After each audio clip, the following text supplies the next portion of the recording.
Ladies and gentlemen, what's up? Another episode of Supreme Being, hosted by me, Brian Casella, aka BC. First and foremost, shout out to Team BC, my squad. We've increased the membership of Team BC by 50% in the last couple of weeks, so I'm excited.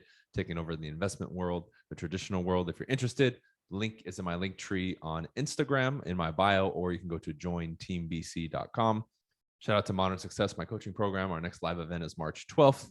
Love everybody. Brian Casella for more information on that. And also my website, if you're interested in going to my event, January 28th and 29th, called Rebirth of the Titans. That was going to be more of a leadership style and catered event. So I recommend you go to that one. You can also go to my website to get more information. All right, let's talk. All right. Every once in a while, the lion has to show its teeth. And I want to discuss that tonight because this is one of those topics that for a lot of people is a little bit more challenging to grasp, because this can be misinterpreted by people. This has been wrongly understood and wrongly defined by people, because we have people falling on extremes, in particular with the subject and with their personalities. It's either be super soft, turn the other cheek, or you're the renegade that is over aggressive and tries to beat everybody up, and you're the tough guy. People will normally jump to one of those extremes when it comes to this, right?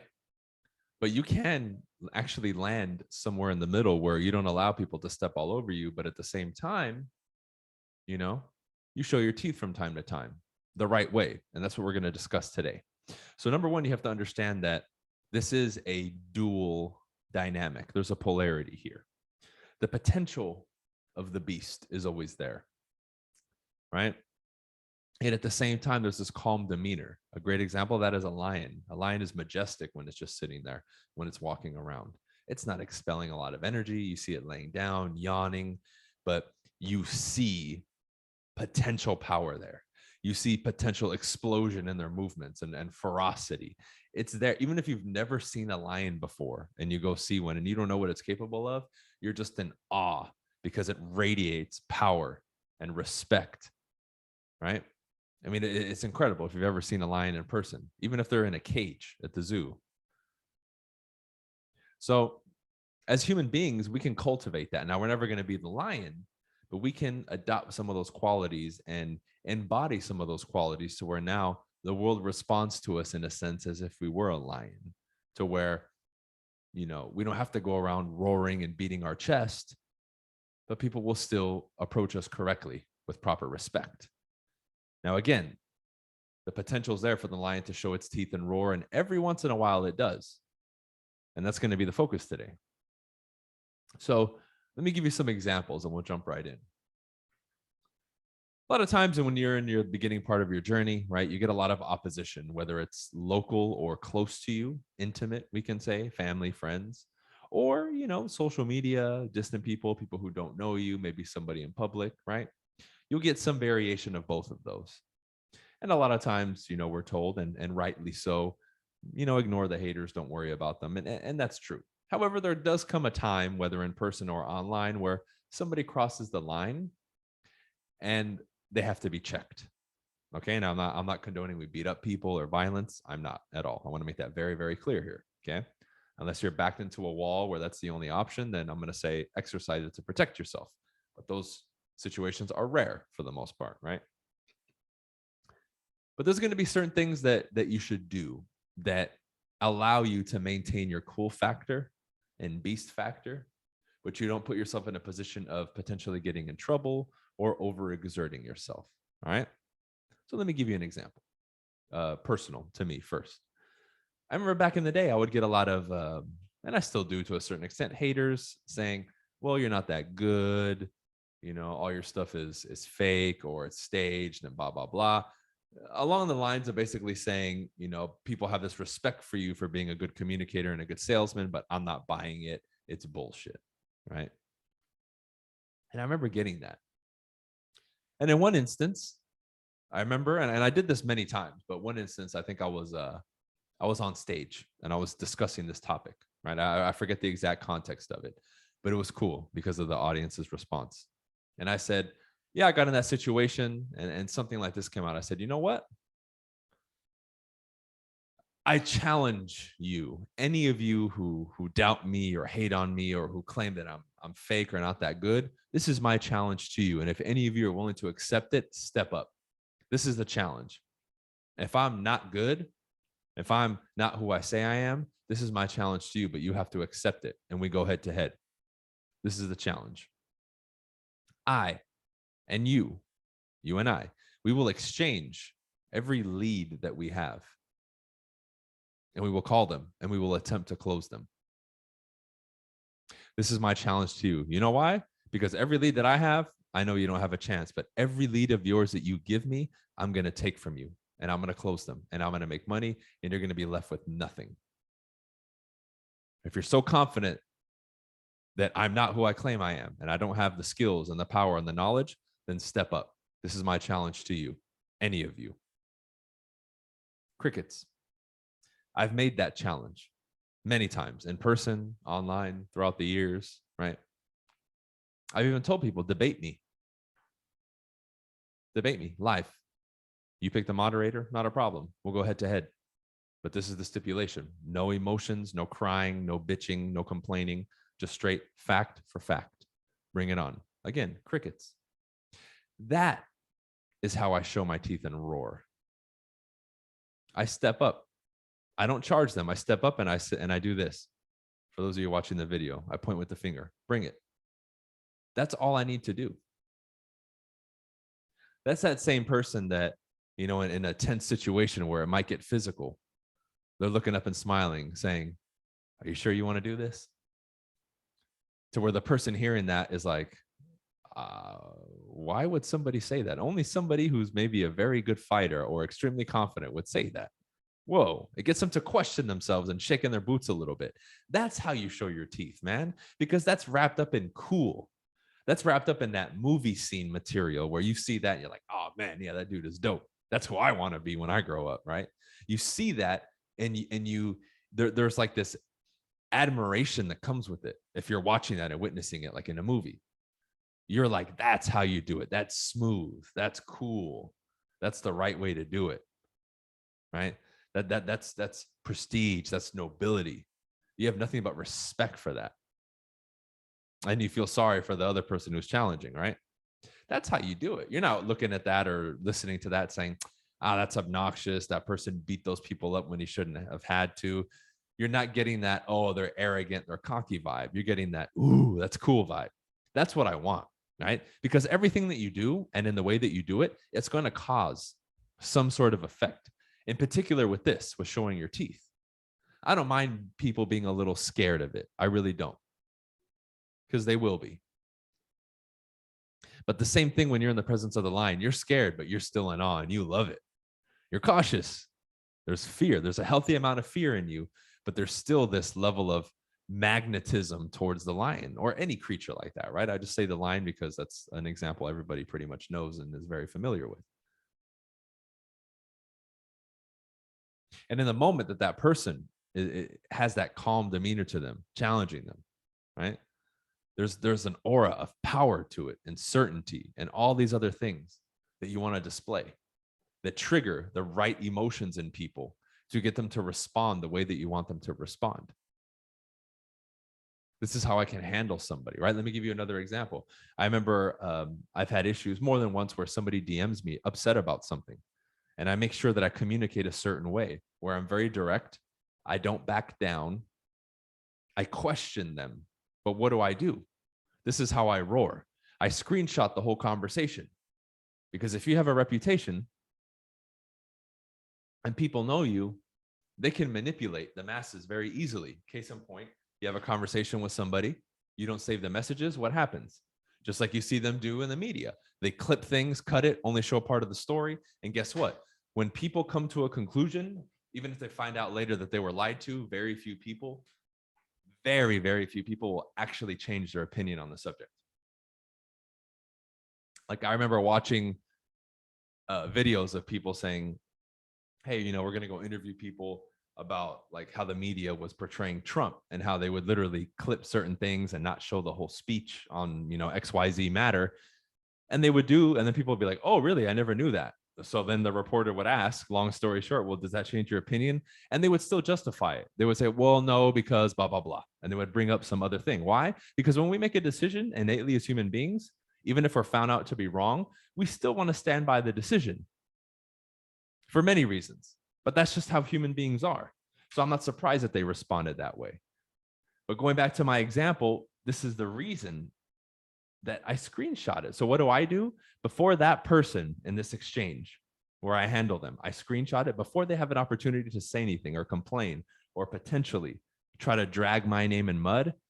And if you followed me on Facebook before, you've seen this. I screenshot it and I say, this is how you handle a hater who's passive aggressive in their communication. This person is an embarrassment. This is a subtle attack. Look how I handled them. This is their profile. And I tag them. That's how I roar.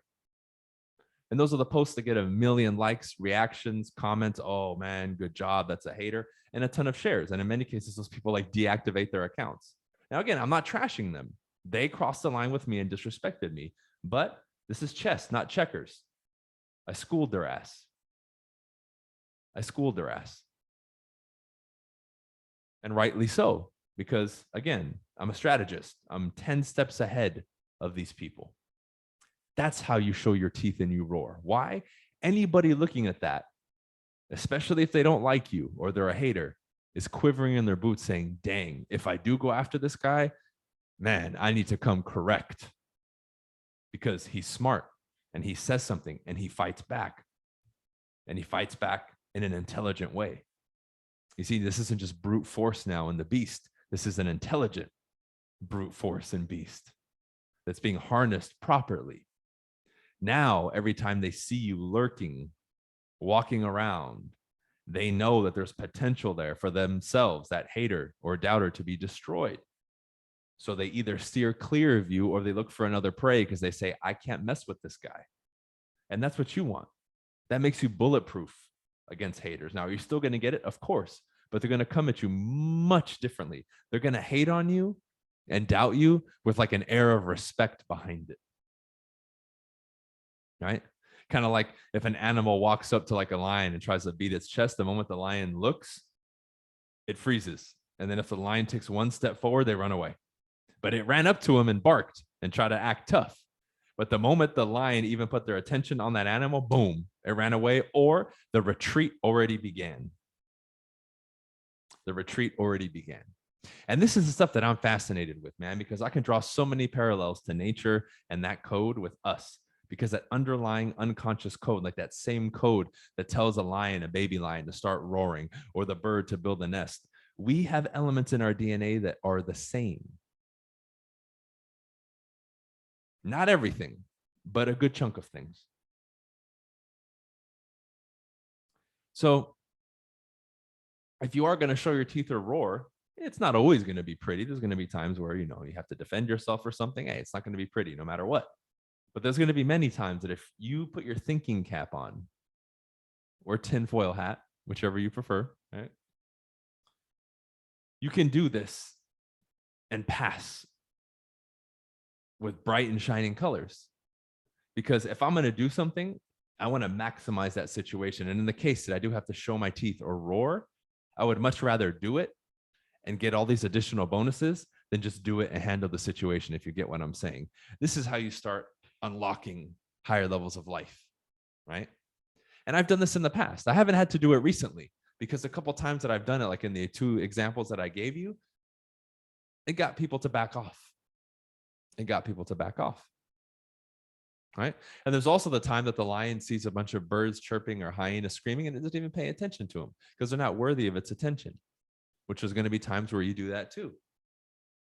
If something or someone is not an actual threat to me, I'm not going to show my teeth or roar. Why? You're giving them too much respect, man. You've heard that in marketing. People bash you and you talk back to them, you're giving them fame, you're giving them attention. You don't want to do that. And there's many times I've done that. For those of you who have been around for more than about 3.5 or 4 years now, you remember back in 2018 from like April or May until probably, September, October, everyone and their mom came out trying to say I was fake and blah, blah, blah, blah, right? And for the most part, I ignored most of that garbage because what was it a product of? It was a product of me getting so much attention in the space and no one else was getting it, that they had their last resort and only resort was to attack me to get some views. And that's what they did. Now, from a marketing standpoint, brilliant to them. Good for them. But I didn't pay attention to them. They would say, "What do you think of so-and-so attacking you?" I said, "Who? Never heard of him." And I wouldn't even watch that shit. So I was speaking honestly. I don't know who they are. I don't care who they are. Let them talk their trash. I'm not even going to acknowledge their name or their presence. Because again, although from a marketing standpoint, we can say that's smart, I have zero respect for that. I have zero respect for that. Because that's based, the foundation of that is dishonesty and deception, which I don't support and never have and never will. I always advocate to people, be honest in your dealings with people. Do not lie. Don't cheat. Don't steal. You don't have to. Don't break any laws. Build your foundations strongly, right? Solid foundations built on the proper principles. So again, if you're going to show your teeth or roar, make sure it's even worth your time. I know we've discussed like strategies and stuff, but that last one's important. Make sure it's worth your time. It's not always going to be worth the expenditure of energy and all that to roar or show your teeth, because most of the time you don't have to. What you want to work on is starting to exhibit qualities that indicate to people that you have the potential to roar or bite their head off if you chose to. If you chose to. Again, like I said in the beginning, the potential to do it is there. That's what you want. So for the men, right? As an example, one of the qualities, showing people clips of you training MMA, Brazilian Jiu-Jitsu, boxing, martial arts. That right there subliminally indicates to people there's the potential for you, if you had to defend yourself, protect what's yours. That's why a lot of people are attracted to that or drawn to it. Showing athletic prowess and strength. That's a primal thing. That's why we do it. Why do you think guys show themselves lifting a ton of weights and all that? It always goes back to that. It's primal. It's primal. Same thing with, again, as men especially, and to women too, but men, amassing resources. A lot of following, a lot of attention, a lot of fame, a lot of money, a lot of power and pull to know people and connections and all that. That indicates that we're the king of the jungle, right? We run this thing. We're the tribal leader. Again, primal. The potential is there. And hey, I have so much power now that I don't have to roar. I have 20 bodyguards that roar for me. So they have the potential and I can just sit back and let them do all the work. Just like the head lion is there and his lionesses and everyone else in the tribe goes to hunt for him. He's not doing all the work himself. But the fact that he has that indicates to him, that head lion, to the outside that, yo, that's the king. For him to have all those people in place doing that, that's a bad motherfucker right there. Otherwise, he wouldn't be in that position, because every time he's gotten challenged, which you will, he stepped up to the occasion and handled the intruder or the challenger in those cases, which is something you'll have to do, of course, at times, not always. So that's what I'm talking about when we discuss this subject. That's the level that I want to be on. Again, I'm playing chess, not checkers here. I'm 10 steps ahead of you. Whether I'm handling you online or screenshotting this or doing that or telling you, yo, step up. I challenge you. I declare war on you, enemy, or any hater. Bring it with a smile behind it, right? Now people are like, whoa, that's cool. That's what I'm talking about here. The creativity of doing that. And the main takeaway from this, remember, the main takeaway, potential. There's a potential to do it. There's a potential to roar. There's the potential to pounce. However, you're controlled. You're higher level. You're not reckless. You're controlled. You're calculated. That is extremely dangerous, effective, and keyword, respected by nature, by the world. Because that's power, dormant power, ready to be unleashed. Okay, remember that. All right, guys. We'll end it here. Anything you need, briancasella.com. You guys want to talk to me about my team as well, join Team BC, and that's also on my Instagram in the link in the bio. All right, that's it for this episode. We'll see you guys on the next one. Peace.